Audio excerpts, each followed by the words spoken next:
کہتی ہیں دادی کہتی تھی کہ گھر میں جالے لگے ہوں تو نحوست کی علامت ہوتے ہیں. وہ کیوں؟ یہ توہمات میں سے ہے. جالے ویران جگہوں پر ہوتے ہیں تو ویرانی کی علامت ہے. اپنے گھر کی طرف توجہ نہ دینے کی علامت ہے. لیک آف اٹینشن، چاہے وہ واش روم میں کموڈ کا صحیح استعمال ہو، یا پھر برتن دھونے کا معاملہ ہو، یا صحن کی صفائی ہو، یا کپڑوں کی صفائی ہو، کوئی بھی چیز ہو تو اس کو صرف اپنا ذاتی عمل نہ کہیں. مثلاً اگر آپ خاتون خانہ ہیں اور برتن ٹھیک نہیں دھوتی، جس کی وجہ سے سارا گھر بیمار ہے، تو آپ سب کے لیے مصیبت کا باعث ہے نا، رحمت کا باعث تو نہ ہوئے. کیا خیال ہے؟ آپ گھر صاف ہی نہیں کرتی اور گھر والوں کو ڈسٹ الرجی ہے، کیا آپ سبب نہیں ہے ان کی تکلیف کا؟ ہے نا.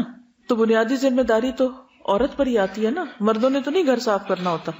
بہت سے لوگ جیسے جھاڑو لگاتے ہیں نا، سامنے سامنے سے لگا لیں گے، بیڈ کے نیچے سے، کونے خدرے سے کبھی نہیں توفیق ہوئی کہ ان کو ہلا کے الگ کر کے تھوڑا وہاں سے بھی کوڑا کرکٹ نکال لیں. اسی وجہ سے شفٹنگ کے بعد جو گند مچتا ہے وہ اسی چیز کا ہوتا ہے.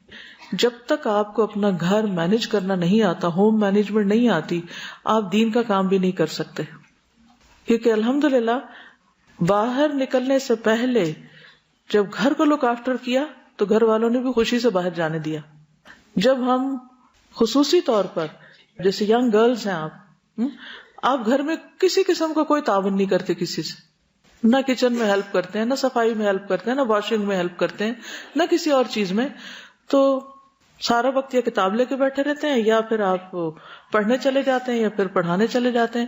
تو اس سے جو آپ کی پوری فیملی ہے، جو خاندان ہے، یا جو خود آپ کے کلوز ریلیٹیوز ہیں، ایون آپ کے بچے اور آپ کے شوہر، وہ آپ کے اس عمل کو کس طرح دیکھتے ہیں اور اس سے دین کی کیسی تعلیم اور تبلیغ ہو رہی ہے، اس کا بھی جائزہ لیجیے.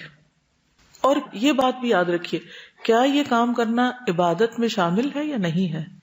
یعنی یہ ساری چیزیں ہم کیوں کر رہے ہیں؟ مثلاً آپ کچن میں کھڑی ہیں، برتن دھو رہی ہیں، اپنے آپ سے خود باتیں کیا کریں، سوال کیا کریں، میں کیوں برتن دھو رہی ہوں؟ ایک ہوتا ہے کہ انسان ادھر سے ٹیپ کھولے، ادھر سے آنسو کی ٹیپ کھول لے، روئے ساتھ کہ مجھے کیوں دھونے پڑ گئے، سارے بیٹھ کے باتیں کر رہے ہیں اور میں یہاں کر رہی ہوں یہ کام. اور ایک یہ کہ میں کیوں دھو رہی ہوں، میں یہ صاف کیوں کر رہی ہوں، میں فلور کیوں صاف کر رہی ہوں، میں کیبنٹ کو کیوں آرگنائز کر رہی ہوں، میں جالے کیوں اتار رہی ہوں.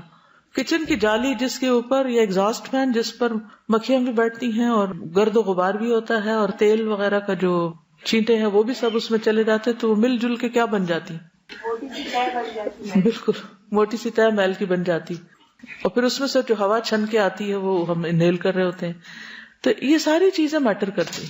رسول اللہ صلی اللہ علیہ وسلم نے فرمایا کہ اپنے صحنوں کی صفائی کیا کرو، یعنی اوپن ایریا کی، کیونکہ یہود اپنے صحن صاف نہیں کرتے.